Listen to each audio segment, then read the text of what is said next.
అందరికీ నమస్తే. నేను సైదేవ్ మామిడి ఎస్ మైక్ ఛానల్. సో ఈరోజు నేను ఒక చాలా స్పెషల్ ఇంటర్వ్యూ చేస్తున్నాను. స్పెషల్ ఎందుకంటే దాదాపు నేను 33 జిల్లాలు తిరుగుతున్నాను. బట్ నాకు ఈ జిల్లా వెరీ ఇంట్రెస్టింగ్ అనిపిస్తుంది. అండ్ ఈరోజు నేను ఇంటర్వ్యూ చేయబోయే వ్యక్తి గురించి చెప్పాలంటే చాలా మంది అంటే పొలిటీషియన్స్, ఎమ్మెల్యేలు కానీ, డిసిసిలు కానీ, జిల్లా అధ్యక్షులు కానీ, ఇంకే పదవులు ఉన్న కార్పొరేషన్ చైర్మన్ కానీ చాలా వరకు ఫోన్లు చేస్తే చూద్దాం, చేద్దాం, రేపు రా, డేట్ ఇస్తాం అనే అంటే వాళ్ళ అడ్జస్ట్మెంట్ బట్టి ఉండే. బట్ నేను ఎప్పుడు ఫోన్ చేసినా చాలా స్వీట్గా, చాలా మర్యాదగా, చాలా ఆప్యాయకంగా అన్న మీరు ఎప్పుడు వస్తే అప్పుడు రాండి అని చెప్పేసి చాలా ఎట్లా అంటే ఒక ఇంట్లో పర్సన్ లెక్క రిసీవ్ చేసుకునే వ్యక్తి. నేను అనుకున్నాను ఇంత జాలీగా, ఇంత ఫ్రెండ్లీగా కూడా ఉండే నాయకులు ఉంటారా అనిపించింది అన్నగారు వాయిస్ విన్న తర్వాత నేను. సో ఈరోజు నేను జగిత్యాల జిల్లా కాంగ్రెస్ పార్టీ అధ్యక్షులు గాజంగి నందయ్య గారిని ఈరోజు నేను ఇంటర్వ్యూ చేస్తున్నాను. అన్న నమస్తే. నమస్తేనే. నమస్తే నమస్తే అన్న. అన్న బాగున్నారా? హ్యాపీ అన్న, బాగున్నాం బ్రహ్మాండంగా. సో నిజంగా అన్న నేను ఇప్పుడు చెప్పింది నేను జనరల్ గా ఏ నాయకులకు కానీ ఎవరికి కూడా అంటే నేను ఏదో పొగడాలు అలాంటివి నేను చేయనన్నా, ఏదన్నా ఓపెన్ గా చెప్పేస్తా. ఇప్పుడు ఆన్ కెమెరా మీకు చెప్పింది నేను నిజం, మీ గురించి చెప్పింది. సో ఎప్పుడు ఫోన్ చేసినా చాలా మంచిగా మాట్లాడారు. మీరు మాట్లాడే విధానం నాకు చాలా నచ్చింది అన్న. థ్యాంక్స్ అన్న. సో ఎట్లా ఉందన్న జర్నీ రాజకీయం? నేను 1978 నుంచి కాంగ్రెస్ కార్యకర్తను. 1978. నా వయసు అప్పుడు 16 సంవత్సరాలు మాత్రమే. మా స్వగ్రామం పులాస గ్రామం. నేను 70 పద్మశాలి కులం. ఓకే. 1970లో 10th ఎగ్జామ్ రాసిన. మా నాన్నగారు ఏంటంటే హయ్యర్ ఎడ్యుకేషన్ పంపడానికి, చదివించడానికి సుముఖంగా లేకపోయిన సందర్భం లోపల నేను చదువుకున్న పట్టుదలతోటి మా అమ్మమ్మ ఊరు వచ్చి జగిత్యాల. జగిత్యాల వచ్చి ఉన్నా. దట్స్ అప్పుడు 71లో జనరల్ ఎలక్షన్ వచ్చింది.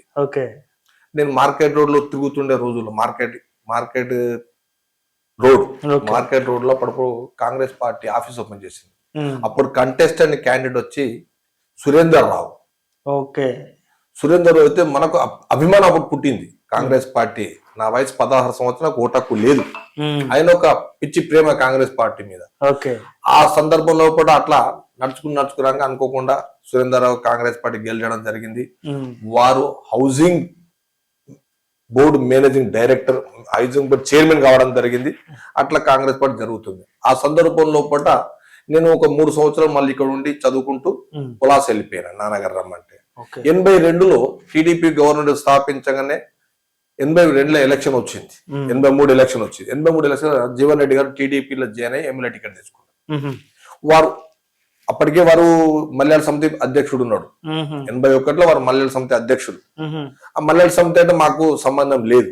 జగిత్యాల సమితి అధ్యక్షుడు. మా జగిత్యాల సమితి అధ్యక్షుడు కాంటేజర్ రత్నాకర్ రావు గారు 2 ఆకుల గుర్తుతో ఉండే. ఆ టైం లోపల, ఆ సందర్భం లోపల 2 ఆకుల గుర్తుకు రత్నాకర్ రావు గారు మేము ప్రచారం చేయడం జరిగింది. ఒక అభిమానం అంతే. రత్నాకర్ రావు గారు కాంగ్రెసే. అదే తనకు ఇక్కడ పనిచేసుకుంటూ వచ్చినాం. వారు సమితి అధ్యక్షులు అయినరు.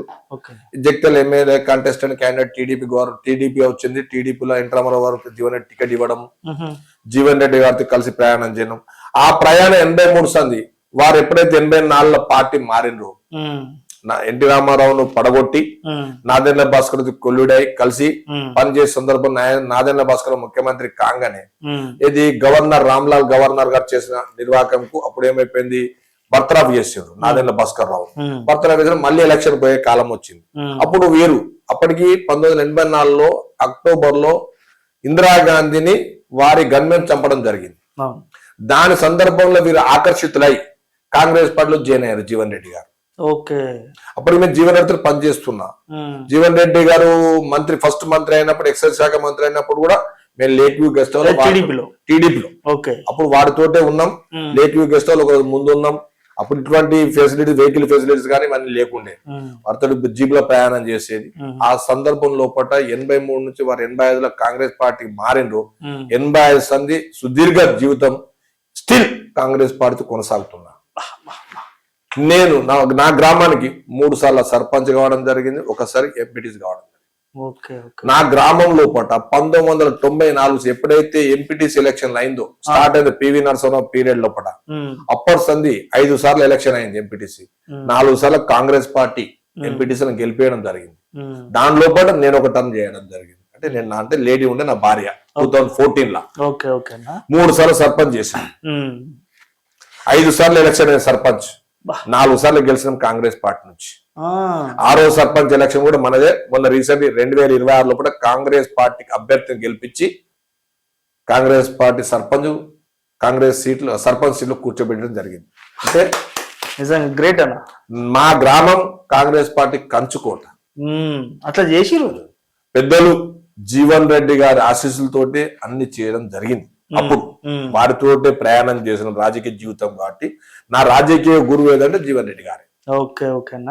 సో లిటరల్ గా చెప్పాలంటన్నా మీరు ఇంత బలమైన మాటలు ఇంత జెన్యున్ గా ఒప్పుకోవడం అనేది నిజంగా మీకు హ్యాట్సప్ అన్న. థ్యాంక్ యూ అన్న. లిటరల్ గా చెప్తున్నా. థ్యాంక్ యూ అన్న. సో నాకు మీరు ఇట్లా చెప్తుంటేనా నాకు బాధ అవుతుంది అన్న కొంచెం మీ విషయంలో. మనకి ఫోన్ లో ఉన్న రిలేషన్ డైరెక్ట్ అనేది ఫస్ట్ టైం సార్. బట్ మీ మాట విధానానికి నేను ఫ్లాట్ అయినా. ఇంత దూరం నుంచి మిమ్మల్ని చూడాలి అని చెప్పేసి వర్షం వచ్చినా సరే వచ్చిన అన్న. మరి మీకు అనిపించలేదా అన్న కాంగ్రెస్ పార్టీలో ఇది ఒక సాంప్రదాయం ఉంటది అన్న. ఏమంటారు కదా, ముంగలు వచ్చిన చెవుల కంటే వెనకొచ్చిన కొమ్ములు గట్టే సామెత కాంగ్రెస్ పార్టీకి బాగా యాప్ట్ అయ్యే సామెత అనిపిస్తుంది నాకు. మీలాంటి వాళ్ళని చాలా మందిని చూసిన అన్న, చాలా జిల్లాలలో. సిరిసిల్ల చూసిన, రీసెంట్ నిజామాబాద్ చూసిన, మిమ్లో చూసిన, చెప్పుకుంటా పోతుకుంటే చాలా మంది కరుడు గట్టిన కాంగ్రెస్ వాదులన్నా. మీరు కాంగ్రెస్ ఉగ్రవాదులన్నా కూడా తప్పేం లేదు దీంట్లో.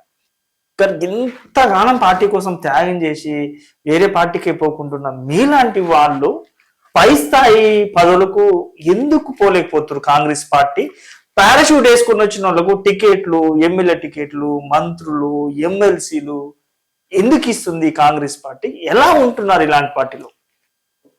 మా గురువు, రాజకీయ గురువు జీవన్ రెడ్డి గారు ఏదైతే చెప్పినా ఆ పని చేసుకుంటూ వారి నాయకత్వాన్ని బలపరచడం.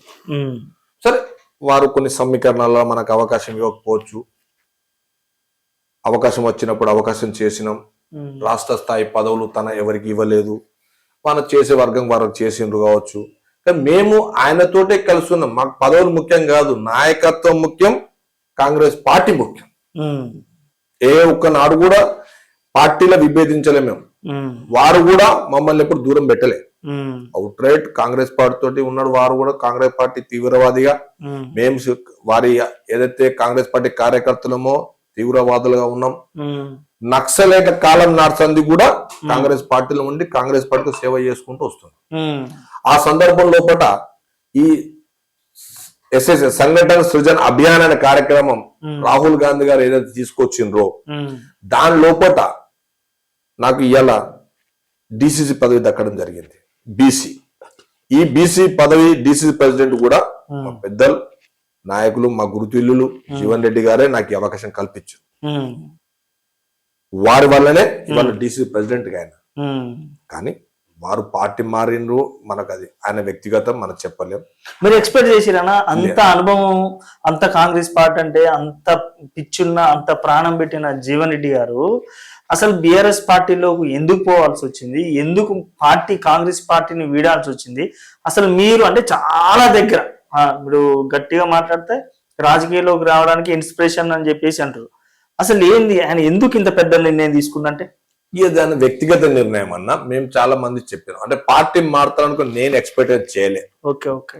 ఏదైతే ఆనాడు కాంగ్రెస్ పార్టీ బిఆర్ఎస్ పార్టీ గెలిచిన డాక్టర్ సంజయ్ కుమార్ గారు కాంగ్రెస్ పార్టీతో కలిసి పనిచేసే టైం లోపట తను విచారించలేదు.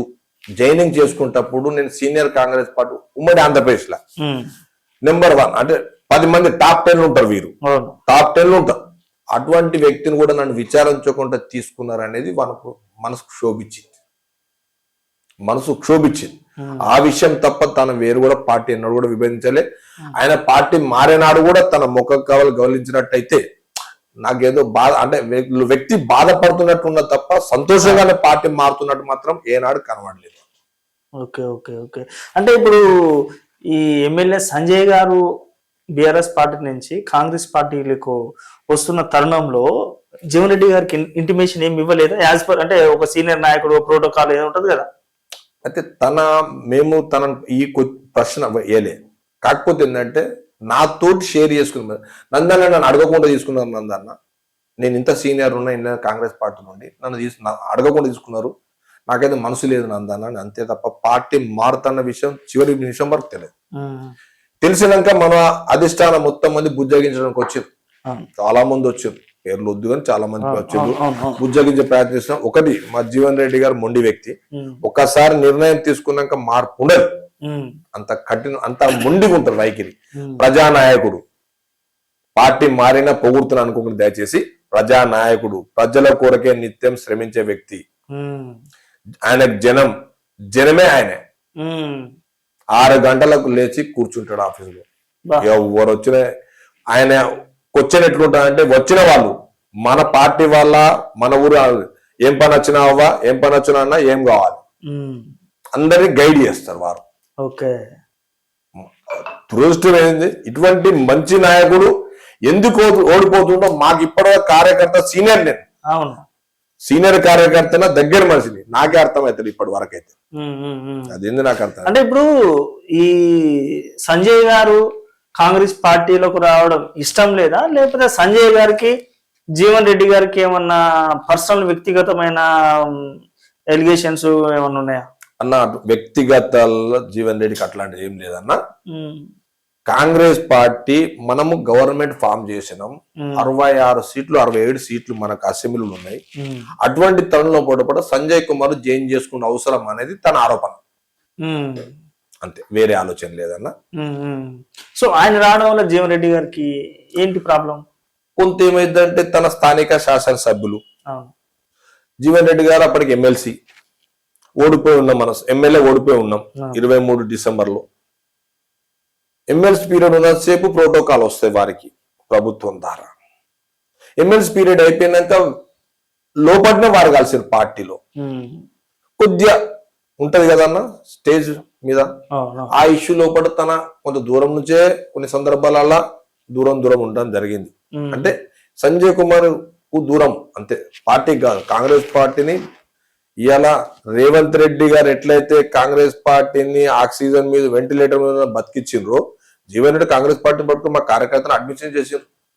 చాలా సందర్భాల్లో టీడీపీ గవర్నమెంట్ మండలాలు మేము గెలిచినాం, జడ్పీలు మేము గెలిచినాం, మండల ప్రెసిడెంట్ మేమైనాం, కాంగ్రెస్ పార్టీ అయినాం, కాలేదని కాదు. అంటే వారి నాయకత్వం అట్లా పటిష్టంగా ఉంటుండే. అయితే ఇప్పుడు ఇది కాంగ్రెస్ ప్రభుత్వం, అంటే ఐ మీన్ జీవన్ రెడ్డి గారు వస్తే, సారీ సంజయ్ గారు వస్తే జీవన్ రెడ్డి గారు ఇబ్బంది పడతారు. జీవన్ రెడ్డి గారు ఒక పెద్దగా, అంటే ఆయనకు కొంచెం ప్రోటోకాల్ పరంగా సరే ఈగోనో లేకపోతే పెద్ద మనిషిని అనే ఫీలింగ్ తోటో ఆయన ఇబ్బంది పడతారు, వద్దులే చేర్చుకోవడం అనే ఆలోచన కాంగ్రెస్ పార్టీ ఎందుకు చేయలేదు? అది పార్టీ లోపం అనుకోవచ్చా, లేకపోతే మీ నాయకత్వం లోపం అనుకోవచ్చా? నాది అధిష్టానం. దీంట్లో రాష్ట్ర ప్రభుత్వం, రాష్ట్ర కాంగ్రెస్ పార్టీ పెద్దల ప్రమేయం ఎవరిది లేదు. ఏదైతే కాంగ్రెస్ ప్రభుత్వం అధికారంలోకి వచ్చినాక హరీష్ రావు గాని, కేటీఆర్ గారు గాని, కవితమ్మ గాని, కేసీఆర్ గాని, ప్రభుత్వం రేవంత్ రెడ్డి 3 నెలలే, రేవంత్ రెడ్డి 4 నెలల సందర్భం లోపట అధిష్టానం ఏఐసిసి అలర్ట్ అయింది. అలర్ట్ ఎవరైతే వస్తే పార్టీలో జాయిన్ చేసుకోవాలి, చేర్చుకోవాలి అని నిర్ణయం తీసుకున్నది. ఇప్పుడు 67 సీట్లు వచ్చినాయన్న, మనకు మ్యాజిక్ ఫిగర్ 61. ఎంత 6 సీట్లే ఎడ్జి మీద ఉన్నాం. ఏ ఒక్క కేసీఆర్ పైసలు పెట్టి కొనగాల్చుకుంటే 8-10 మంది కొంటే కేసీఆర్ సీఎం అవుతారు కదా, కాంగ్రెస్ ప్రభుత్వం పడిపోతుంది కదా. దాన్ని దృష్టిలో పెట్టుకొని ఏసీ నిర్ణయం మీద తీసుకున్న తప్ప దీంట్లో ఏ ఒక్క రేవంత్ రెడ్డి పాత్రనో, ఇలా పీసీ ప్రెసిడెంట్ మహేష్ కుమార్ రెడ్డి పాత్రనో ఎవరి పాత్ర లేదన్న. కాకపోతే అధిష్టానం ఏదైతే ఏఐసిసి ఉందో, ఢిల్లీ లెవెల్ అధిష్టానం, వీరిని సంప్రదించకపోవడం అనేది బాధాకరమైన విషయం. సో అలా సూటిగా నేను ఒకటే అడుగుతున్నా, సంజయ్ గారు కాంగ్రెస్ పార్టీలోకి రావడం అనేది లిటరల్ గా కొంతమంది కొంతమంది సీనియర్ కాంగ్రెస్ నాయకులకు ఇష్టం లేదు జగిత్యాల్లో. నిజమా కాదా? అని అటువంటిది ఏం లేదన్న. కొంతమందికి ఉంటది, కొంతమందికి ఉండదన్న. 75 to 80% ఆయన జైనింగ్ ను స్వీకరించింది. కాంగ్రెస్ పార్టీలో పనిచేస్తా అంటే స్వీకరించారు. కొన్ని కోణాలు ఆలోచిస్తే జీవన్ రెడ్డి గారు కూడా 1983లో టీడీపీ, వారు కూడా కాంగ్రెస్ కి వచ్చిన వాళ్ళే కదా, కాంగ్రెస్ కి వచ్చింది కదా.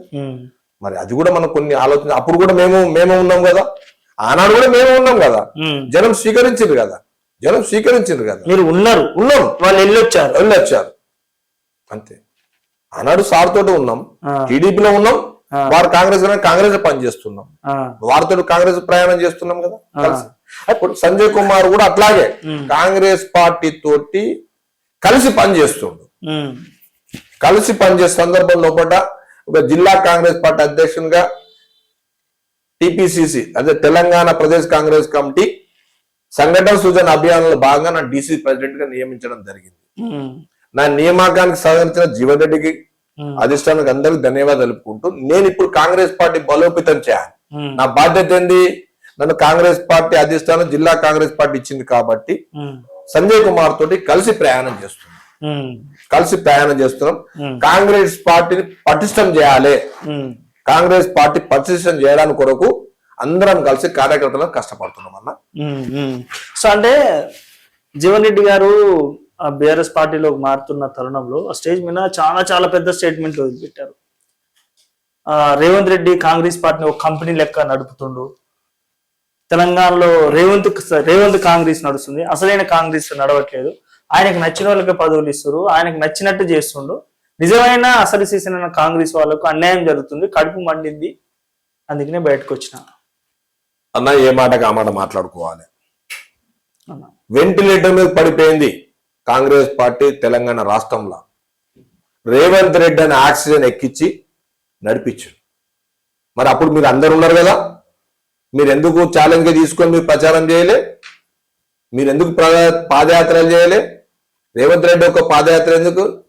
బట్టి విక్రమార్కుడు పాదయాత్ర వేసింది కదా, రేవంత్ రెడ్డి పాదయాత్ర చేసే ముందు ఆయన కూడా బట్టి విక్రమార్కుడు చేసింది కదా. మరి ఎవరికి జనము చప్పట్లు కొట్టిండ్రు? జనం కావాల్సింది క్రేజీ. ఆనాడు 2004 కంటే ముందు 2003 స్వర్గీయ ముఖ్యమంత్రి వైఎస్ రాజశేఖర రెడ్డి గారు పాదయాత్ర చేసినప్పుడు కాంగ్రెస్ పార్టీని అధికారం తీసుకొచ్చి ఒంటి చేత్తోడు తీసుకొచ్చిండు. సేమ్ అట్లాంటి మహాన వ్యక్తే ఇవాళ రేవంత్ రెడ్డి గారు. మీరు అన్నట్టు బట్టి విక్రమార్క గారు పాదయాత్ర చేశారు, రేవంత్ రెడ్డి గారు పాదయాత్ర చేశారు. మరి ముఖ్యమంత్రి పదవి అనేది రేవంత్ రెడ్డి గారికి ఎందుకు వరించింది? రేవంత్ రెడ్డి గారు ఏం చేయాలో పార్టీకి సర్వీస్ చేసిండ్రు. వారు పిసిసి ప్రెసిడెంట్ అయినా కనుక పార్టీకి ఊపిరి పోసిండ్రు.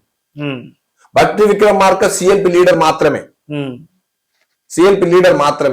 వీరు పిసిసి ప్రెసిడెంట్ నుంచి ఈ స్థాయి తీసుకొచ్చారు అన్న. 17 సీట్లు మనం గెలిచినాం. 2018లో 17 సీట్లు గెలిచినప్పుడు మనల్ని ఎందుకు ఆపలేకపోయారు? మీరు అందరు పెద్దోళ్ళే కదా, మీరందరు కాంగ్రెస్ పార్టీ కరడు కట్టిన వాళ్ళే కదా. వారు పార్టీ మారేటప్పుడు 17 మంది నుంచి 12 మందిని 13 మందిని తీసుకున్నప్పుడు బీఆర్ఎస్ గొర్రెలాగా సంతలా కొన్నప్పుడు మరి మీరు ఎందుకు అడ్డం పడలేదు? మీకు ఎందుకు అడ్డం పడలేదు? అన్నాడు అడ్డం పడాలి కదా మీరు కూడా. ఎట్లా అధికారం తీసుకొచ్చింది ఆనాడు 2004లో రాజశేఖర రెడ్డి గారు. 9.5 సంవత్సరాలు చంద్రబాబు నాయుడు పాలన, తెలుగుదేశం పాలన విసిగి వేసార్పు చేసిండ్రు. సేమ్ ఇది కూడా 9 సంవత్సరాలు చిల్లర టీఆర్ఎస్ పార్టీ చేసినాం.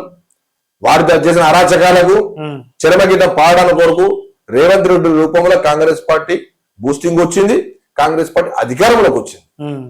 సరే పెద్దలు అన్నాడు స్టేజ్ మీద, మీరు అడిగినరు రేవంత్ రెడ్డి గారు కాంగ్రెస్ పార్టీ రేవంత్ రెడ్డిది ఉన్నది. మీరు సీనియర్ మోస్ట్ నాయకులు, 42 సంవత్సరాలు సుదీర్ఘ రాజకీయ యూత్ ఉంది. గతంలో బ్రహ్మానంద కాంగ్రెస్ ఉండే, రెడ్డి కాంగ్రెస్ ఉండే, ఇందిరా కాంగ్రెస్ ఉండే, ఆవుదులో గుర్తుండే, చేతి గుర్తుండే. ఇవన్నీ మీకు తెలియనియా? కాంగ్రెస్ ప్రజాస్వామ్య దేశం, కుల మతాలకు అతీతంగా పనిచేసే దేశం.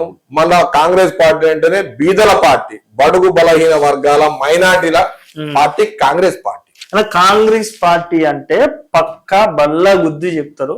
కాంగ్రెస్ పార్టీ అంటే రెడ్ల పార్టీ, కాంగ్రెస్ పార్టీలో రెడ్డి అనే ఒక 2 అక్షరాలు ఒక తోక ఉంటే బర్రాబర్ ఏ టికెట్ అయినా వస్తుంది, ఏ మంత్రి పదవి అయినా వస్తుంది. దానికి లిటరల్ గా మీరు అన్నట్టు ఉదాహరణ బట్టి విక్రమార్క పాదయాత్ర చేసారు, రేవంత్ రెడ్డి గారు పాదయాత్ర చేశారు. ఇక్కడ రెడ్డి కాబట్టి రేవంత్ రెడ్డి గారికి ముఖ్యమంత్రి పదవి వచ్చింది. ఇక్కడ ఒక దళిత వ్యక్తి కాబట్టి డిప్యూటీ సీఎం ఇచ్చి సరిపెట్టారు అనుకోవచ్చా? లేదన్నా, అటువంటిది ఆలోచన లేదన్నా. రేవంత్ రెడ్డి గారు చేసిన సేవ, ఓట్ బ్యాంకు అన్ని ఇంటెలిజెన్స్ రిపోర్ట్ ద్వారా ఏఐసి తీసుకొచ్చి గ్లామర్ ఓటర్ నాడి దొరకబట్టే నాయకుడు రేవంత్ రెడ్డి గారు. ఏఐసిసిలో మేనిఫెస్టో పెట్టేటప్పుడు కూడా మన manifesto committee chairman Sridhar Babu గారు, దాంట్లో one of the member Jeevan Reddy also పటిష్టమైన ప్రణాళిక తయారు చేసిండ్రు. 6 గ్యారంటీలతోటి మనం జనంలోకి వచ్చినాం.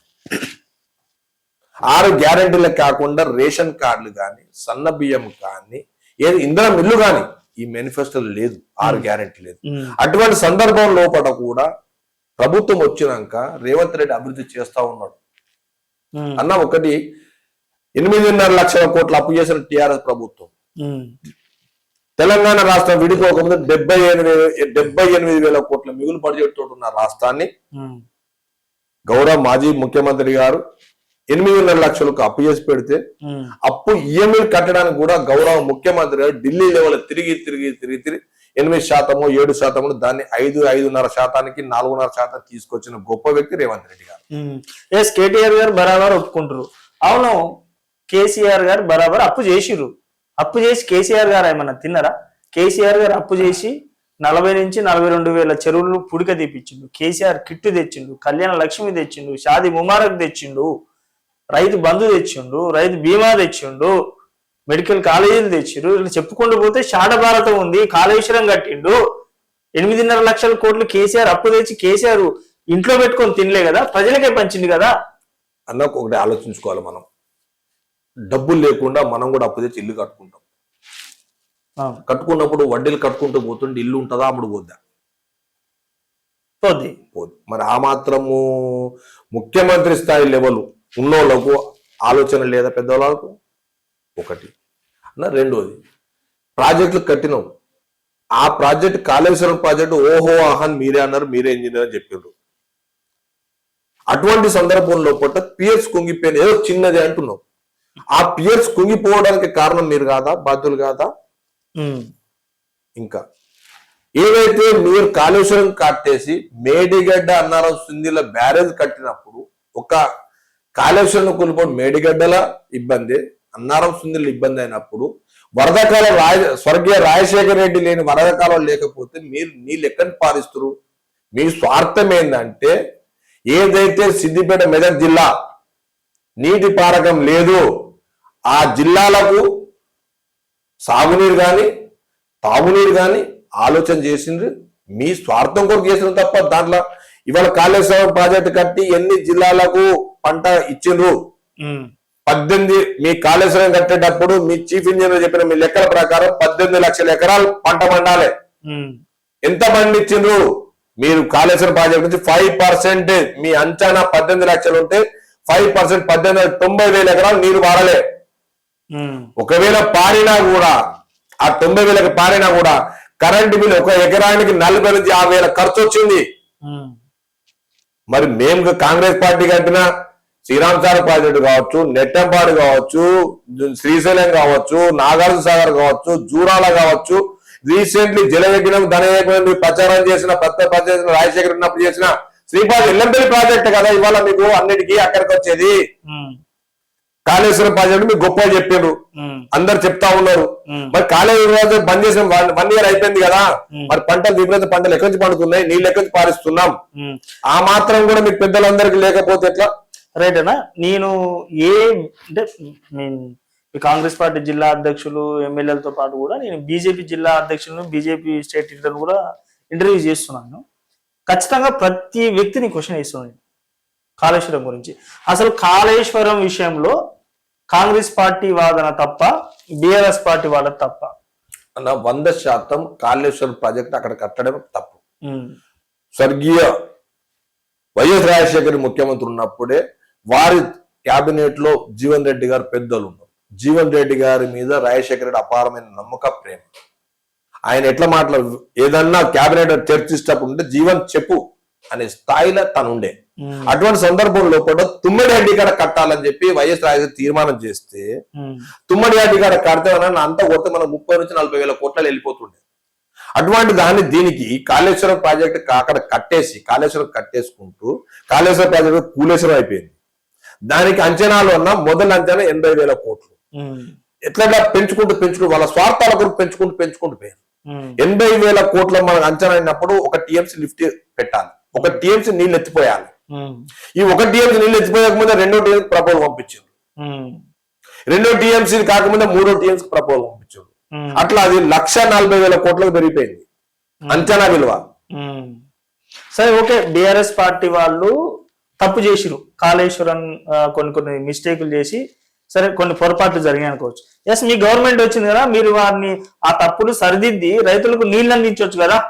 అయితే అది ఇప్పుడు ఈ చిలికి గాలివాన అయినట్టు ఈ మన ఇద్దరి మధ్యన కొట్లాడబోయి కేంద్ర జల సంఘానికి వెళ్ళిపోయింది.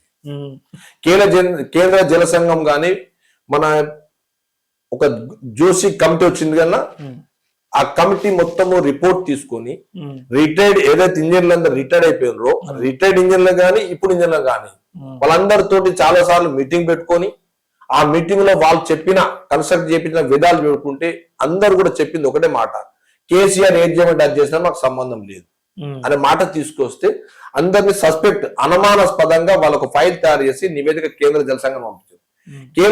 కేంద్ర జల సంఘం నుంచి కూడా ఏమైపోయింది, కేంద్ర national security dam authority agency authority ఇది ఒక సౌత్ NDSA వచ్చేసి వాళ్ళు ఇన్వెస్టిగేషన్ చేసి దాంట్లో ఎత్తిపత్తి నీళ్లు నింపినట్టయితే మొత్తం ప్రాజెక్టు కూలిపోతే చెప్తే అప్పుడే కాంగ్రెస్ పార్టీ రేవంత్ రెడ్డి గారు కానీ ఉత్తమ్ కుమార్ రెడ్డి గాని అక్కడ నీళ్లు ఆపకుండా గేట్లు లాబట్టు ఉంచారు తప్ప నీళ్లు రాష్ట్రానికి ఇవ్వద్దని ఎవరికి ఆలోచన లేదు.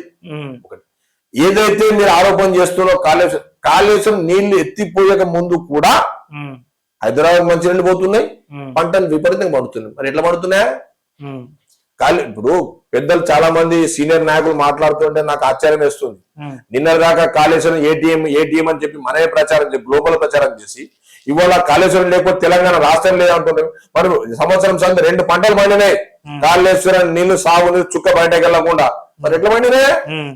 ఇదే కాళేశ్వరం నీళ్లు ప్రజలకు రైతులకు అందిస్తే ఖచ్చితంగా బరాబర్ కేసీఆర్ గారికి ఇంకా మంచి పేరు వస్తుంది, కేసీఆర్ గారికి మళ్ళా గెలిచే అవకాశం ఉంది. కాబట్టి సో కాళేశ్వరాన్ని బ్యాడ్ చేయాలి, కాళేశ్వరాన్ని పేరు మీద కేసీఆర్ గారిని బ్యాడ్ చేయాలి అని చెప్పేసి కేటీఆర్ గారు అంటారు, కోపం ఉంటే కాంగ్రెస్ కొడితే మమ్మల్ని కొట్టండి పోయి రైతుల కడుపు కొట్టకరి, దాని నీళ్ళు వదిలితే రైతులు బాగుపడతారు అని చెప్పేసి దండం పెడుతున్నాను. కేటీఆర్ మాట్లాడితే అన్న దయ్యాలు వేదాలు వాళ్ళు ఇచ్చినట్టుంటాయి. నీళ్ళ గురించి మాట్లాడకంటే ఇసుక స్మగ్లింగ్ చేసేటప్పుడు సిరిసిల్ల దగ్గర దళితుల లారీ కట్టంతో తొక్కిపించిన చరిత్ర కేటీఆర్ది. Third degree ప్రయోగించింది కేటీఆర్ది. మీరు మాట్లాడితే దయ్యాలు వేదలు వచ్చిన మీ మీద మాకు కోపం ఎందుకయా? మీరు ప్రాజెక్ట్ కట్టింది పని చేస్తలేదు. ఎప్పుడైతే రైతులు పంటలు పండకపోతే ప్రభుత్వం మీద వ్యతిరేకత ఉన్నప్పుడు మాట్లాడితే మిమ్మల్ని క్యాచ్ చేసుకుంటారు. అసలు రైతుల మీద దేక్తలేరు. రోజు మీ స్టేట్మెంట్లు వస్తే ఎక్కడ వస్తున్నాయి? మీరు స్టేట్మెంట్ చూసుకోండి, ఏం స్టేట్మెంట్లు వస్తున్నాయి? ఏ రైతు మీతో పనిచేస్తుండు? హరీష్ రావు అంటుండు, ఒక్క 3 నెలలు నాకు గన్మెన్ వద్దు, జీతాలు వద్దు, కార్లు వద్దు, ఏ ప్రోటోకాల్ వద్దు, వద్దు, 3 నెలలు నాకు ఇరిగేషన్ మంత్రిగా నాకు పదవి బాధ్యతలు బాధ్యత కాళేశ్వరం నీళ్లు వదిలి తెలంగాణ రాష్ట్ర రైతులకు శశిశామలంగా చూపిస్తా అని చెప్పేసి హరీష్ రావు బరాబర్ ఛాలెంజ్ విధిస్తుండు. హరీష్ రావు గారు మీరు ఆలోచించాలి, మీరు తెలంగాణ సెంటిమెంట్ సమస్య తెలంగాణ నినాదం నడిచే టైం లోపట ఒకనొక సందో ఒక స్టేజ్ పెట్రోల్ పోసుకున్నారు, గ్యాస్ పోసుకున్నారు, అగ్గిపుల్ల దొరకలేదు. అలా అంటుకోవడం మీకు మీరు మాట్లాడితే ఏమున్నది? అది నోరుంది మీకు, భగవంతుడు వాయిస్ ఇచ్చిండు, ఎట్లా మాట్లాడతారు? ఆనాడు అగ్గిపుల్ల దొరకలేదా మీకు? అగ్గిపుల్ల దొరికితే కథ అవుతుండే కదా. మరి ఆరుదాకా పెట్రోల్ పోసుకొని గ్యాస్ పోసుకొని అగ్గిపుల్ల లేకుండా మీరు డ్రామాలు ఏంది? మీకు 3 నెలలు కాదాయా? మీకు 3 నెలలు దగ్గర పంటలు పడుతున్నాయి. ఎంత పారుగా ముందు తెలంగాణ రాష్ట్రంలో మీరు కాళేశ్వరం ప్రాజెక్ట్ పారిస్తుంది 18 లక్షలు పారితేనే కదా ఇవాళ ఇన్ని మెట్రిక్ టన్నుల ప్యాడ్ వచ్చింది. భారతదేశ చరిత్రలో పంజాబ్ రాష్ట్రం, హర్యానా రాష్ట్రం మొట్టమొదటి ఉంటే వరి పంటల గాని ప్యాడీల గాని. వరి పంట అనేది ఇవాళ, దాని తర్వాత వచ్చేసి ఆంధ్రలో ఉత్తర ఉత్తర పశ్చిమ గోదావరి జిల్లా, ఉత్తర గోదావరి జిల్లా, తూర్పు గోదావరి జిల్లా ఉంటుండే. దానికి తలదాన్ని రాజశేఖర్ ముఖ్యమంత్రి అయిన తర్వాత ఇలా తెలంగాణ రాష్ట్రం ఏర్పడి తెలంగాణ రాష్ట్రంలో జగిత్యాల జిల్లాలో 5,35,00,000 ఎకరాల మెట్రిక్ టన్నుల వడ్లు పడినాయి. మరి మీ కాళేశ్వరం లేకపోతే పంటలు ఎక్కడి నుంచి వచ్చినాయి? ఏ రైతు హ్యాపీగా లేడు? కేంద్ర ప్రభుత్వం ఒకటి జిపిఎస్ సిస్టమ్ పెట్టింది. మొన్న ప్యాడీ కొనడం 15 రోజులు లేట్ అయింది. జిపిఎస్ సిస్టమ్ అంటే ఏ లారీ ఐకేపీ సెంటర్, ఐకేపీ అంటే వడ్లు కొనే కేంద్రం నుంచి రైస్ మిల్లుకు పోవాలి. మళ్ళీ అదే వెహికల్ మళ్ళీ ఐకేపీ సెంటర్ రావాలి. ట్రాన్స్పోర్ట్ పాసిబిలిటీ కాదని గౌరవ ముఖ్యమంత్రి రేవంత్ రెడ్డి గారు గాని, సివిల్ సప్లై శాఖ మంత్రి ఉత్తమ్ కుమార్ రెడ్డి గాని చాలా సార్లు కేంద్రం సంప్రదించి ఆ జిపిఎస్ సిస్టమ్ తీసేయడానికి కొరకు కష్టపడి 15 లేట్ అయితేనే ప్రతిపక్షాలు గగ్గోలు పెట్టినాయి. మీతో అట్లా చేయలేదు. 20 రోజులలో జగిత్యాల జిల్లాలో 5,35,000 మెట్రిక్ టన్ల వడ్లు కొన్నామయ్యా. 50,000 మెట్రిక్ టన్ల మక్కలు కొన్నామయ్యా. భారతదేశ చరిత్రలో ఏ రాష్ట్రంలో కూడా బీజేపీ పాలిత ప్రాంతాలు గాని వారితోటి అనుబంధం ఉన్న అంటగాగుతున్న రాష్ట్రాల ముఖ్యమంత్రులు ఎక్కడ మక్కలు కొన్న దాఖలాలు లేవు. గౌరవ ముఖ్యమంత్రి రేవంత్ రెడ్డి గారు గాని, గౌరవ సివిల్ సప్లై శాఖ మంత్రి ఉత్తమ్ కుమార్ రెడ్డి గాని జగిత్యాల జిల్లాల తెలంగాణ రాష్ట్రంలో జగిత్యాల జిల్లా ఫస్ట్ 50,000 మెట్రిక్ టన్నులు, అది కూడా ఎంఎస్పి కేంద్ర ప్రభుత్వం ప్రకటించిన మినిమం సపోర్ట్ ప్రైస్ 2,400 రూపాయలు చొప్పున కొనడం జరిగింది. ఇది నిజం కాదా? మీరందరు సీనియర్ లీడర్ మీరు చెప్పుకుంటున్నారు, మీకు కనబడతలేవా? ఎక్కడైనా మక్కలు కొనకుండా ఉందా జగిత్యాల జిల్లాలో? కష్టపడ్డాం కాంగ్రెస్ పార్టీ కార్యకర్తలు. నేను గర్విస్తున్నా, జగిత్యాల జిల్లా డిసిసి ప్రెసిడెంట్ గర్విస్తున్నా. ఎక్కడ ఎవరికి ఇబ్బంది. మీరు డ్రామాలు ఆడతారు కూర్చొని, రైతు దగ్గరకు కొంటారు. ఎస్, ఏ రైతు దగ్గరికి పోయినా చిన్న పొరపాటు రైతు సమర్థం. అందరి దగ్గర ప్యాడ్ కొన్నాం, చివరి గింజ వరకు కొన్నాం. వర్షంలో నాయన కూడా రైతుకి ఇబ్బంది కాకుండా కొన్నాం. కాంగ్రెస్ ప్రభుత్వం అటువంటి కమిట్మెంట్ తోటి ఉంది. రైట్. హరీష్ రావు గారు, మీరన్న మాటకు కౌంటర్ కూడా ఇచ్చిరన్నా. నేనన్నా తెలంగాణ ఉద్యమంలో సరే పెట్రోల్ పోసుకున్నా, మరి అదే రేవంత్ రెడ్డి గారు అప్పట్లో టీడీపీ ఉండి ఉద్యమకారులు మనకి తుపాకు పట్టుకొని పోయేది కదా. అలాంటి టీడీపీ నుంచే వచ్చిన వ్యక్తిని ఇలా కాంగ్రెస్ పార్టీ తీసుకొచ్చుకొని ముఖ్యమంత్రి చేసుకోరు, కాంగ్రెస్ పార్టీలో గతి లేక అని చెప్పేసి వాళ్ళు. ఇప్పుడు బీఆర్ఎస్ పార్టీ వాళ్ళు చెప్తూ ఉంటే నవ్వు వస్తుందా? మీరు ఎవరిని చేంజ్ చేసుకోలేదు? మీరు తిట్టిన వాళ్ళను ఎవరిని చేసుకోలే? ఎంతమంది చూసుకో. జగిత్యాల బిఎస్ రామలాల్ ఉంటుండే, కేసీఆర్ వ్యతిరేక వ్యాసాలు రాసిండు, రిటైర్డ్ వార్డెన్. వ్యాసాలు రాసిన తీసుకొని బీసీ కార్పొరేషన్ చైర్మన్ చేసినావు. మీరు ఎట్లా మాట్లాడతారు? వాళ్ళు మాట్లాడడానికి అర్హత లేదు కాంగ్రెస్ పార్టీ మీద.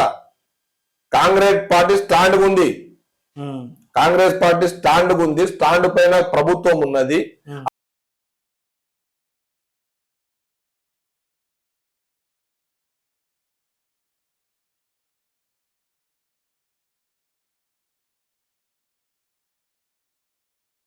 భేషాలు లేవు, ఏ విషయంలో భేషజాలు లేవు. కాంగ్రెస్ పార్టీ అందరూ కలిసి పని చేసుకుంటారు. తమరు చెప్పారు రెడ్డిల పార్టీ అని. ఎస్, కాంగ్రెస్ పార్టీ రెడ్డిల పార్టీ అని మీరు అంటున్నారు కదా. ఇవాళ బీసీలకు 33 జిల్లాల ప్లస్ 3 సిటీ కార్పొరేషన్, నిజామాబాద్ కావచ్చు, కరీంనగర్ కావచ్చు, ఖమ్మం కావచ్చు, 3 కార్పొరేషన్ 36 మందిల 17 మందికి ఇచ్చి బీసీలో నాకు డీసీ పరిణామం చేసిన పార్టీ కాంగ్రెస్ పార్టీ. అయ్యా నువ్వెక్కడిచ్చినవా? సిద్దిపేట కాడ వెల్మ ఎమ్మెల్యే, వేములవాడ కాడ వెల్మ ఎమ్మెల్యే, సిరిసిల్ల వెమ్ల ఎమ్మెల్యే, జగిత్యాల వెల్మ. ఎక్కడుందా మీ దగ్గర? మా కాంగ్రెస్ పార్టీ అందరు గౌరవించే పార్టీ. కాంగ్రెస్ పార్టీ భారతదేశం స్వాతంత్రం తెచ్చిన పార్టీ. 142 సంవత్సరాల చరిత్ర పార్టీ భారతదేశం. కాంగ్రెస్ పార్టీ తప్ప ఇవ్వలు కాదు. ఎవరు ఏం తెచ్చారు చెప్పండి. మీ కాంగ్రెస్ టికెట్ మీద, మీ జెండా మీద, మీ బీసీ బిడ్డ ఎమ్మెల్సీగా గెలిచిన తీర్మార్ మల్లన్న కాంగ్రెస్ పార్టీ ఒక మోసం చేస్తుంది. ఎస్సీ ఎస్టీ బీసీలను మరి ఇంకెక్కువ మోసం చేస్తుంది. పిరికడున్న రెడ్లకేమో మంత్రి పదవులు, ముఖ్యమంత్రి పదవులు. మనకి ఇంతమంది బీసీలో ఉన్నాం, మనకు ఏమో ఈ చిన్న సపోర్ట్ పదవులు, డిసిసిలు, అధ్యక్షులు, కార్పొరేషన్లు, చైర్మన్లు, అదేదో మంత్రి పదవులు, అదేదో ముఖ్యమంత్రి పదవి మాకు ఇస్తే అయిపోద్ది కదా. మన ఓట్లు మనం వేసుకొని మన రాజ్యాధికారాన్ని మనం తెచ్చుకుందాం రాండి చెప్పని చేసి ఆయన మీ దగ్గర నుంచి మీ పార్టీలో మీ ఎమ్మెల్సీగా గెలిచినప్పుడు వీళ్ళకి పార్టీ పెట్టుకొని తిరుగుతుంది బీసీ బిడ్డ. అన్న వారి గురించి ఒకటే మాట చెప్తాను. వారు ఎమ్మెల్సీ అయింది ఏ పార్టీ గురించి అన్న? కాంగ్రెస్. మరి దానికి తల్లి పాలు తాగి రొమ్ములు గుర్తాడు తప్పు కదన్నా?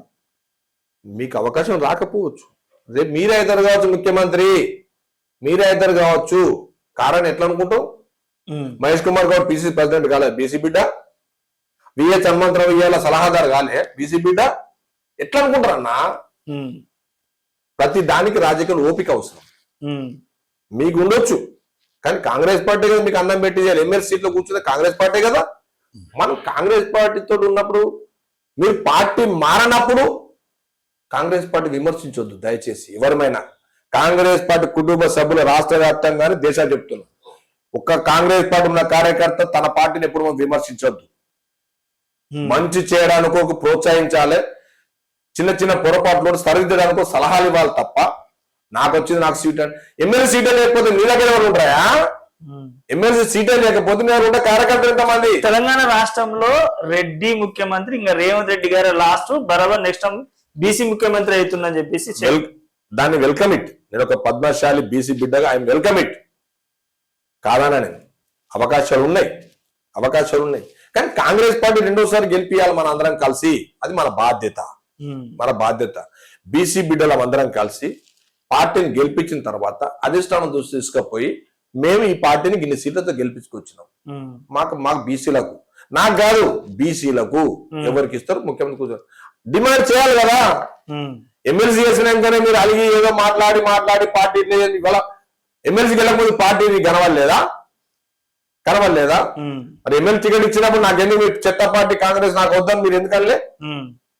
మీరు సీట్ ఎమ్మెల్సీ టికెట్ ఇచ్చిర్రు, కానీ నన్ను ఎమ్మెల్సీగా కాంగ్రెస్ పార్టీ మంత్రులు ఎమ్మెల్యేలు ఓడగొట్టాలని చాలా ప్రయత్నం చేసిరు. బట్ ప్రజల పుణ్యాన తీర్మారు మన్న ఫేస్ వాల్యూ తోటి నేను గెలిచిన అని చెప్పేసి అంటాడు. ఈ ఒక్క విషయంలో ఎంత తక్కువ మన అంత మంచిది అన్న. ఎందుకంటున్నంటే అన్న, కాంగ్రెస్ పార్టీ అనే ముద్ద చేతి గుర్తు లేకపోతే ఎవరైనా నాయకులం కాం.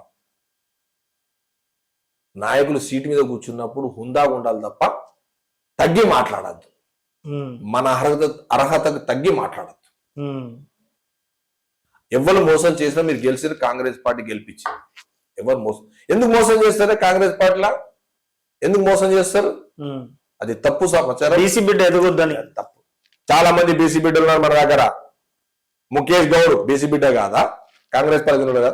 అసలు టీడీపీ గానీ బీఆర్ఎస్ గానీ పాలించిన ఎన్ని సంవత్సరాలు తెలంగాణ ఉమ్మడి ఆంధ్రప్రదేశ్ ను? అప్పటిదాకా బీసీ బిడ్డలు ముఖ్యమంత్రులు కాలేదా? ఎవరు కాలేదు? మంత్రులు ఎవరు కాలేదు? అందరికి అవకాశం ఇస్తారు. కొద్దిగా తెలివి కళ్ళు ఉన్నాడు, మొదలు 4 అడుగులు ఎక్కువ నడుతాడు, హుషారు 4 అడుగులు ఎక్కువ నడతాడు, హుషారు లేని పెద్ద మనిషి 4 అడుగులు వెనక నడతాడు. అంతే వ్యత్యాసం తప్ప అందరు కాంగ్రెస్ పార్టీ కుటుంబ సభ్యులమే.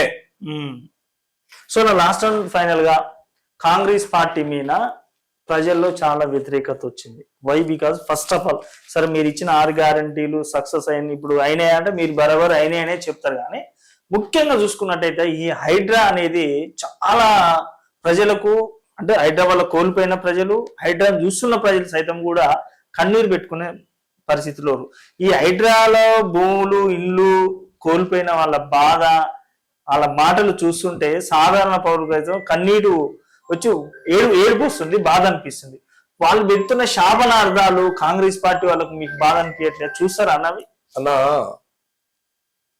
నువ్వు ఆక్రమించుకున్నప్పుడు లేని సంతోషం కూలగొడితే ఎందుకు బాధ అనిపిస్తుందా? నాగార్జున ఎన్ కన్వెన్షన్ ఒక సినీ నాయకుడు, ఆయన కూడా ఎన్ కన్వెన్షన్ కూడా కబ్జా చేసుకొని ఎన్ కన్వెన్షన్ కట్టుకుంటే కులకు కొట్టేది ఏం చేస్తామా? ఇవాళ బతుకమ్మకుంటా బీఆర్ఎస్ ప్రభుత్వం మొత్తం కబ్జాలోకి వెళ్ళిపోయింది. ఏ కోణం తీసుకుంది? కబ్జాలు ఎక్కడా? మేము హైటెక్ సిటీ తిరిగినప్పుడు మోస్ట్లీ 82, 83లా అంతకు ముందు ఉన్న ముఖ్యమంత్రి నెదురుమల జనార్దన్ రెడ్డికి హైటెక్ సిటీకి ఫౌండేషన్ వేసారు. ఫౌండేషన్ సందర్భంలో ఇప్పుడు 94 కంటే ముందు సంఘటన చంద్రబాబు నాయుడు పని నడుస్తుంది.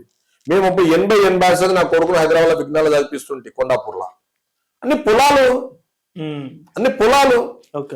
ఎవరు కబ్జా చేసింది? మీరు కాదా? బీఆర్ఎస్ చేసిన. ఇప్పుడు బీఆర్ఎస్ లకు కేసీఆర్ కు ఆనాడు మనము తెలంగాణ నినాదం తీసుకొని పార్టీ పెట్టుకున్నాడు, తెలంగాణ రాష్ట్రం నడిపించినాడు, చందాలతో నడిపిస్తున్నా XYZ పేర్లు ఇచ్చినా అని చెప్పాను. మళ్ళీ ఇలా లక్షల కోట్ల ఆస్తులు ఎక్కడి నుంచి వచ్చినా? మీరు చేసిన కబ్జాలు కావా? సరే, ఒకటి హైడ్రా అనేది తప్పు చేస్తుందని మీరు అంటారు, మీ దృష్టికి వచ్చింది. తప్పు చేసి మీకు కోర్టు చట్టాలు ఉన్నాయి కదా, ఎందుకు పోతలేరు? మీకున్న ఆధారాలు ఏంటి అడుగుతుంది. హైడ్రా IPS రంగనాథన్ బ్రాహ్మడు చేస్తున్నాడు, ఆయనకి ఏం అవసరం చేస్తాడు తప్పు? ఆయన నిజంగా ఈ ప్రభుత్వానికి ఇవాళ 1,00,000 కోట్ల ఆస్తి అంటే భూములు, ప్రభుత్వ భూములు మొత్తం కబ్జా కలిగి ప్రభుత్వ భూములు తీసుకొస్తుండు. ఆయనకి ఎకరం గిట్ట రాష్ట్ర ప్రభుత్వం ఫ్రీ ఇస్తుందా? ఒక వృత్తి, నేను ఒక IPS ఆఫీసర్ను, నాకు ఒక బాధ్యత ఉంది, బాధ్యత పనులు నివర్తుంది. దాని కూడా రంగనాథ్ గారికి లంచం ఇస్తే హైడ్రా అక్కడికి పోదు. లంచం ఇయ్యని నిరుపేద ఇండ్ల మీనికే రంగనాథ్ ఆయన ప్రతాపం చూపిస్తాడు. ఈ సందర్భంగా హైకోర్టు కూడా రంగనాథ్ గారిని ఆ పోస్ట్ నుంచి తీసేయండి, ప్రజల్ని బాగా హింసిస్తుందని చెప్పేసి కోర్టు కూడా ఆర్డర్ ఇచ్చింది. హైకోర్టు ఆర్డర్ ఇచ్చిందన్న. హైకోర్టు ఆర్డర్ ఏమొచ్చింది? దాన్ని పూర్తి సారాంశం చూడకముందే ఇచ్చేసింది. పూర్తి సారాంశం వీళ్ళు కూడా కంటెంప్ట్ వేరు హైకోర్టుకు పోతే అక్కడనే స్టాప్ అయిపోయింది. స్టేటస్ కోనే లీగల్ గా అంటారు, క్లారిటీ. నీకు మీరు ఆక్రమించిన భూమిని రిలీజ్ చేపిస్తే మీకు అంత ఆవేశాలు వస్తున్నాయి. ప్రభుత్వం ఆక్రమణ మీరెవరండి? బతుకమ్మ కుంట ఇలా బతుకమ్మ ఆడినరా? మొన్న బతుకమ్మ పండు బతుకమ్మ కుంటలో బతుకమ్మ ఆడి నీళ్ళు నిండినాయి. మన అటువంటి సంఘటన కోకలు. ఇప్పుడు కొండపూడి దాటగానే హైటెక్ సిటీ దాటగా చెరువు అన్న, చెరువు కనబడి మొత్తం మల్టీ స్టార్ బిల్డింగ్స్ అయిపోయినాయి. వీళ్ళందరూ న్యూలు కాదా కట్ చేసినంత? మీరు చెప్తే అసలు నవ్వొస్తుందండి. కబ్జా చేసింది మీరు, రిలీజ్ చేయిస్తుంది కాంగ్రెస్ పార్టీ. BRS మాట్లాడుతూ హైడ్రా అంటే హైడ్రా ఉంటది. మీరు పెట్టిన అట్లాంటప్పుడు ఫ్రెండ్లీ పోలీస్ అని పెట్టింది. మీరు ఒక పాలసీ తీసుకున్నారు, మేమైనా వ్యతిరేకించినామా? అది కూడా అంతే. హైడ్రా ఒక పాలసీ ప్రభుత్వ ఆస్తిని కాపాడుతుంది. కాపాడడం మీకెందుకు కట్టగింపు? రావు ఆక్యుపై చేసుకున్న కంపల్సరీ బీద వాళ్ళు కావచ్చు. దాన్ని డబుల్ బెడ్రూమ్ ఇచ్చి డబుల్ బెడ్ మీరు శాంక్షన్ చేశారు, వాళ్ళ గోడకు శాంక్షన్ ఇవ్వలేదు. బిల్డింగ్ కట్టించారు మీరు 1,00,000 మందికి అని చెప్పింది. ఎంతమందికి ఇచ్చిన డబుల్ బెడ్రూమ్ మీరు? ఇవాళ ఇందిరా మిల్లు ఇస్తున్న 5 లక్షలతోటి ప్రతి గ్రామంలో జనాభా ప్రతిభ దామాష ప్రకారం ఇందిరా మిల్లు ఇస్తున్నాం. ఏ గ్రామంలో ఇందిరా మిల్లు లేదు? 77 76 ఇందిరాగాంధీ ఉన్నప్పుడు ఇందిరా మిల్లు వచ్చినాయి. మళ్ళా ఇవాళ రాజశేఖర రెడ్డి ముఖ్యమంత్రి ఇందిరా మిల్లు వచ్చినాయి. రేవంత్ రెడ్డి గారు మీరు ఎక్కడ కట్టినా ఇల్లు? ఎంతమంది డబుల్ బెడ్రూమ్లు ఇచ్చారు? నేను చూపిస్తా. ఏ విలేజ్ ఏ గ్రామానికి పోదాం, ఇందిరా మిల్లు కన్స్ట్రక్షన్ జరుగుతున్నాయి. గృహప్రవేశాలు చేస్తున్నాం సార్ మా నియోజకవర్గంలో. ప్రతి గృహప్రవేశం అటెండ్ అవుతున్నాం. స్థానిక శాసనసభలో ఎమ్మెల్యే గారితో నేను ఎవరు ఇన్వైట్ చేస్తే మేము పోతున్నాం. మాకంత సంతోషం అనిపిస్తుంది. ఇక మీరేదో హైడ్రా వచ్చింది చేస్తే మంచి పని చేసేటికి ఎప్పుడు చెడ్డగా కనబడతాడు అన్న. మోసగాడు ఎప్పుడు మంచోళ్ళగా కనబడతాడు. మోసగాడు ఎప్పుడు మంచోడు. ఇంతమంది ఇన్నిసార్లు కాంగ్రెస్ పరిపాలించిన కూడా అన్న BC రిజర్వ్ 42% కొరకు ఎవరు ఆలోచించిందన్న? రేవంత్ రెడ్డి కాకపోతే ఆలోచిస్తే హైకోర్టు కొద్దిగా మొట్టిగా వేస్తే ఇప్పుడు ఏం వారు ఎంత నిర్ణయం తీసుకున్నారు అన్న? 117 మున్సిపల్ ఎలక్షన్ అంటే 68 మంది మున్సిపల్ బీసీలు అన్న. కాంగ్రెస్ పార్టీ రెడ్డిల పార్టీ ఎట్లయిద్దన్నా? 117 మున్సిపాలిటీ మన జైలు దగ్గర వేస్తే 68 మున్సిపల్ చైర్మన్లు BC బిడ్డలన్నా. రేవంత్ రెడ్డి గారు BC పక్షపాతి, BCలో కొరకి ప్రతి చేస్తా ఉన్నారు. BRS ప్రభుత్వం TRS ప్రభుత్వం పేపర్ మీద హల్చల్ తప్ప లేకుండే. దళిత బంధు స్కీమ్ పెట్టింది. ఎక్కడ పెట్టి? హుజరాబాద్ బై ఎలక్షన్ ఒకటి పెట్టింది. నాగార్జున సాగర్ బై ఎలక్షన్ అప్పుడు రేషన్ కార్డులు ఇస్తాను 1% రేషన్ కార్డు ఇచ్చారు. మేము 15 లక్షల రేషన్ కార్డులు ఇచ్చినామన్నా. యాడ్స్ కాక ఎవరైతే పిల్లలు పుట్టినాయి ఎదిగిన పిల్లలు యాడేం కాక టోటల్ రాష్ట్రంలో 1,05,00,000 రేషన్ కార్డులు ఉన్నాయన్న. 1,05,00,000 రేషన్ కార్డులు సన్న బియ్యం ఇస్తున్నామన్నా. దొడ్డు బియ్యం ఉన్నప్పుడు 60% తిన్నారు 40 అమ్ముకున్నారని ఆరోపణలు వస్తే గౌరవ ముఖ్యమంత్రి గారు అన్ని రకాలు ఆలోచించి సన్న బియ్యం ఇస్తున్నారు. ఏ రాష్ట్రంలో ఇస్తున్నారన్నా? అన్న ఈ సన్న బియ్యం విషయంలో పాపం మేము ఇస్తున్నాం అంటారు, కానీ బీజేపీ పార్టీ ఎలా ఉంటారు? కేంద్ర ప్రభుత్వం 5 కేజీలు పంపిస్తే తెలంగాణ రాష్ట్రంలో కాంగ్రెస్ పార్టీ వాళ్ళు 1 కేజీ యాడ్ చేసి మేము ఇస్తున్నాం అని చెప్పేసి గొప్పలు చెప్పుకుంటారు. అసలు సన్న బియ్యం ఇస్తున్నది సెంట్రల్ గవర్నమెంట్, బీజేపీ పార్టీ అని చెప్పేసి వాళ్ళు చెప్తారు. సార్ వారు బీజేపీ నాయకులకు ఒకటే ముక్కుసూటి జవాబు చెప్తున్నా. ఏదైతే సన్న బియ్యం మీరు ఎన్ని లక్షల కార్డులకు ఇస్తారు తెలంగాణ రాష్ట్రంలో ఒకటి మొదలు బయోడేటా తీసుకోండి, ఫస్ట్ తీసుకోండి. రెండోది మీరే ఇస్తున్న సన్న బియ్యం. మరి మీరు పరిపాలించే రాష్ట్రం ఎందుకు ఇస్తలేరు? ఉక్కుసూటి అడుగుతున్నా, మీరు జవాబు చెప్పండి అడిగిన దానికి. నేను ఈ క్వశ్చన్ కూడా అడిగా. మీ బీజేపీ పాలిత ప్రాంతాల్లో ఎందుకు మీరు సన్న బియ్యం వెళ్ళేదంటే అక్కడ వాళ్ళు బియ్యం తినారండి, రొట్టెలు తింటారు, అక్కడ గోధుమలు ఇస్తున్నామని అంటారు. అన్న సౌతి తల్లి ప్రేమ మాటలు మస్తు మాట్లాడుకోవచ్చు అన్న. మీరు 55 లక్షల కార్డులకు మాత్రమే 5 కిలోల సరుకు బియ్యం ఇస్తున్నారు, అది దొడ్డు బియ్యం ఇస్తున్నారు. ఓకే, మిగతా 50 లక్షల కార్డులు రాష్ట్ర ప్రభుత్వం కిలో కలిపి 6 కిలోలు ఇస్తుంది. 55 లక్షల కార్డులకు ఇచ్చినోడు గొప్పలో, 50 కార్డులకు 5 కిలోలు చొప్పున ఇచ్చినోడు గొప్పలో ఒక ఆప్షన్. రెండోది, కార్డులనే national food security card, NFSCA, state SFC, state food security card, 2 విభాగాలతో సిస్టంలో వస్తుంది. మీరు కావాలంటే ఏదో రేషన్ షాప్ పోతే ఒక బిల్ కొట్టండి, 4 కార్డు కొట్టడానికి తమరు వెయిట్ చేయండి, ఛానల్ తీసుకపోయి వెయిట్ చేయండి, దాని మీద ప్రింట్ వస్తుంది ఎన్ని నేషనల్ కార్డ్స్, ఎన్ని స్టేట్స్ కార్డ్స్ అనేది. ఆ మాత్రం కూడా ఇంగిత జ్ఞానం లేకుండా పెద్ద పెద్ద మాటలు మాట్లాడుతుంటే అక్కడ గోధుమలు తినే కాడ కూడా అన్న, ఏ రాష్ట్రాలు అయితే మీరు గోధుమలు 100% ప్రచారం చేస్తున్నారు, గోధుమలు 100% ఎక్కడ లేదు. 2.5 కిలోల గోధుమలు, 2.5 కిలోల బియ్యం ఉన్నది. అంటే 5 కిలోలు మీరు ఫ్రీ ఇచ్చే దాంట్లో 2.5 కిలోలు సన్న బియ్యం ఎందుకు ఇస్తలేరు? ఎందుకు ఇస్తలేరు? మీరు చెప్పిన విన్నాం. గోధుమలే కాదు, బియ్యం కూడా తింటున్నారు కదా. మహారాష్ట్ర కావచ్చు, ఉత్తరప్రదేశ్ కావచ్చు, తమిళనాడు కావచ్చు, కర్ణాటక కావచ్చు, మన కేరళ కావచ్చు, ఎక్కడైతే తింటుర్రు. ఉమ్మడి ఆంధ్రప్రదేశ్ ఉంది కదా, మీదే కదా, మీ గవర్నమెంటే కదా, ఇండియానే కదా, అక్కడ ఎందుకు ఇస్తలేరు? తెలంగాణ రాష్ట్రంలో 105 కోట్ల రేషన్ కార్డులు ఉన్నాయన్న. 9.5 సంవత్సరాలు పరిపాలించిన టిఆర్ఎస్ బిఆర్ఎస్ ప్రభుత్వం ఒక కార్డు కూడా ఇవ్వలేదు.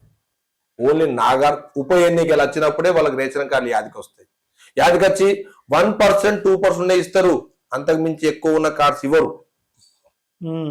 అంతకు ఎక్కువ కార్డ్స్ ఇవ్వరు. కానీ కాంగ్రెస్ పార్టీ ప్రభుత్వం వచ్చిన తర్వాత 13 లక్షల కార్డులు ఇవ్వడం జరిగింది కొత్తవి. యాడింగ్ కాక ఏదైతే పాత కార్డుల చనిపోయిన తీసేసుకుంటూ వాళ్ళ కుటుంబ సభ్యులు ఎవరైతే నా తండ్రి లేడు, నా కొడుకు, నా బిడ్డదు యాడ్ కూడా చేసుకుంటే ఇవాళ 1,05 లక్షల కార్డ్స్ ఉన్నాయన్న. మీరు ఇచ్చే 53 లక్షల కార్డులకే, 50 లక్షల కార్డులకే మీకు కేంద్ర ప్రభుత్వం ఇస్తుంది. మీరు కావాలంటే సిస్టమ్ లో చూడండి, మీకు కనబడుతుంది. ఆ మాత్రం కూడా తెలియకపోతే ఎట్లా అండి? మేము ఇస్తున్నాం, మీరు ఏమి ఇస్తున్నారు? 5 కిలోలు ఇస్తున్నారు, 50 లక్షల కార్డులకు ఇస్తుండ్రు. ఇంకా 55 లక్షల కార్డులకు మేమే ఇస్తున్నాం, 6 కిలోలు సన్న బియ్యం ఇస్తున్నాం కదా. అది కూడా ఎట్లా? మరి అందరం గోధుమ 100% గోధుమలు మీరు ఇస్తలేరే. మహారాష్ట్రలో కానీ 50% బియ్యం, 50% గోధుమలు. ఉత్తరాఖండ్, ఉత్తరప్రదేశ్, వారణాసి పోయినాం ఒకసారి, నేను కాశీ వారణాసి పోయినప్పుడు అక్కడ పోయినా డీలర్ దగ్గర పోయినా, నేను ఉత్తరిత డీలర్, నేను డీలర్ గారు పోయి అడిగినా, చెప్పారు సగం బియ్యం ఇస్తుంది, సగం అని. దొడ్డు బియ్యం ఎట్లా ఇస్తుంది మీరు? సో నా లాస్ట్ అండ్ ఫైనల్ గా మీకు జగిత్యాలలో గాని ఓల్ తెలంగాణ రాష్ట్రంలో గాని కాంగ్రెస్ పార్టీకి ఏ పార్టీతోని పోటీ భవిష్యత్తులో? బీజేపీ తోట, బీఆర్ఎస్ తోట? అన్న ఇప్పుడైతే మాకు ఏ పార్టీతో పోటీ లేదన్న. ఎందుకు అంటున్నా అంటే బీఆర్ఎస్ పైన ఖతం అయిపోయింది, బీజేపీ జోరు. మొన్న నీటి చూసినాం మొన్న. అంటే ఇస్తే మేబీ కవిత గారు ఇస్తారు మీకు? ఎవ్వరు మాకు పోటీ కాదు. మా సింగిల్ పార్టీ బ్రహ్మాండంగా 100 సీట్లు గెలుచుకుంటామన్న. రేవంత్ రెడ్డి గారి నాయకత్వంలో, మహేష్ కుమార్ గౌడ్ నాయకత్వంలో, ఏఐసిసి రాహుల్ గాంధీ గారు కానీ, సోనియా గాంధీ గాని, మల్లికార్జున వాళ్ళందరి ఆధ్వర్యంలో కూడా కాంగ్రెస్ పార్టీ బ్రహ్మాండంగా 2వ అధికారం వస్తుంది. మా జగిత్యాల నుంచే ఎవరో ఒకరు రాష్ట్ర ప్రభుత్వ మంత్రివర్గం ఉంటారు గెలిచిన వాళ్ళు. సెకండ్ ప్లేస్ అన్న చెప్పరాదు అన్న. కాంగ్రెస్ పార్టీ తర్వాత సెకండ్ బీఆర్ఎస్ పని ఖతమన్నా. బీఆర్ఎస్ పని అయిపోయింది. మన మున్సిపల్ ఎలక్షన్ ఎంత గెలిచిందన్న? సర్పంచ్ ఎంతమంది గెలిచిందన్న?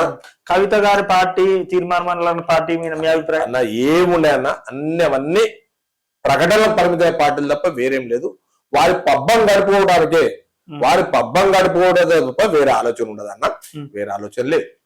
లాస్ట్ అండ్ ఫైనల్ గా చెప్పండి. చర్చ చాలా పెద్దగా ఉంది. మీరు మాట్లాడుతుంటే నాకు మా సినిమా చూస్తున్నట్టు